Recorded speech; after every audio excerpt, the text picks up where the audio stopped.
दिल्ली राजदरबार रे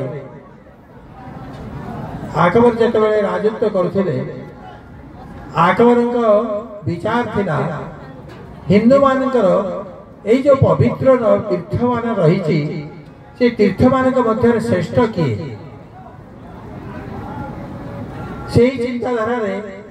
निजर पंडित मंडली को यही प्रश्न पचारे एवं पंडित मध्य बाद प्रतिवाद भितर ताहा समाधान हो पार नथिला। दिल्ली श्री वृंदावन धाम रे थिबा ये जीव गोस्वामी चैतन्य महाप्रभुंकर नित्य पार्षद से होचन जीव गोस्वामी एवं जीव गोस्वामी जो सिद्धांत ने एवं जीव गोस्वामी सिद्धांत को समस्त पंडित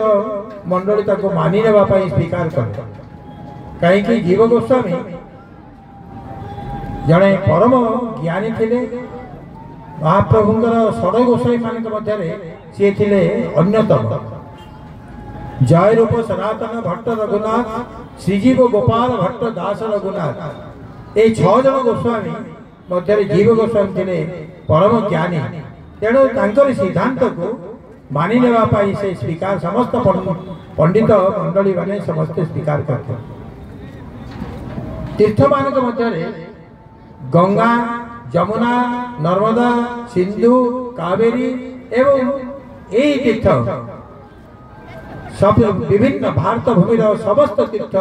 मानकर चर्चा आरंभ होता किंतु गंगा जमुना समस्त तीर्थ मान भर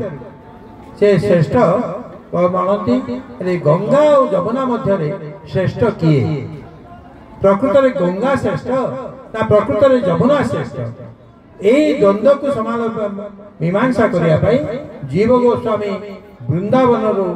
से दिल्ली दरबार को आसते एवं जीव गोस्वामी सिद्धांत करते गंगांकर सृष्टि एवं जमुनांकर गंगा और जमुनांकर परिचय प्रदान करते संज्ञा स्वरूप निर्णय करते गंगा सी होचंती चरण सेविका भगवान सत्यजुगर कथा बलिदेव को जो त्रिपाद भूमि अर्पण करते से ब्रह्मा स्वयं 19 चिन्ह चिन्हित से चरण को दर्शन करी चर्चित करते अर्चना करते एवं से गंगा प्रकट होते एवं गंगा चरण सेविका किंतु जमुना भगवान पाटराणी थे से बक्षस्थिता थे चरण सेविका बक्षस्थिता ये दुई मध्य श्रेष्ठ किए ही पारे निश्चित भाव आम समस्त स्वीकार करवा जे पाटराणी ही श्रेष्ठ जमुना पाटराणी किंतु जमुना गतिपथ एवं गंगांकर गतिपथ मध्य त्रिवेणी पाखरे गंगा और जमुना ये उभय मिशुचंती एवं गंगा नाम नामित होकर जगत को धन्य कर यार रहस्य कौन यार रहस्य ये समग्र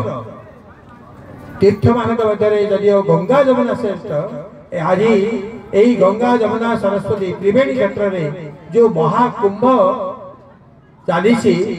महाकुंभर अवसर में तीर्थ आज चंद्रभागा स्नान जोग कहबार तात्पर्य गंगा और जमुना मध्य दुई मिसी गले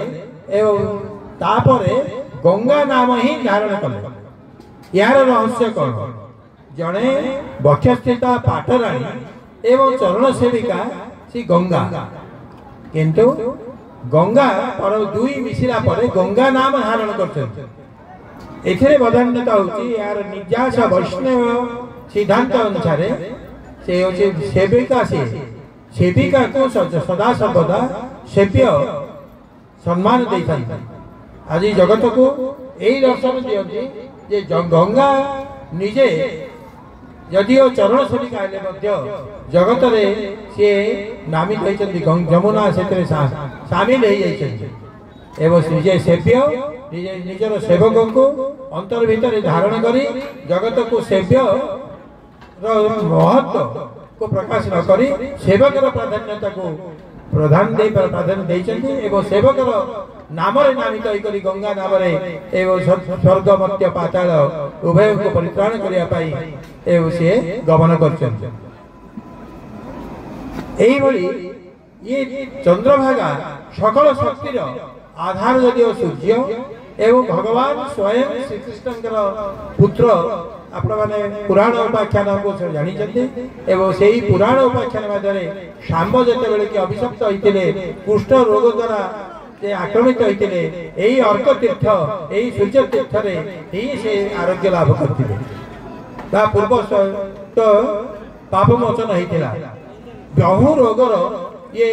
उन्मोचक होइतिले एवं संस्कार होइतिले एवं तांकर महौषधि रूप जगत को मध्य से स्वीकार करते पाप ताप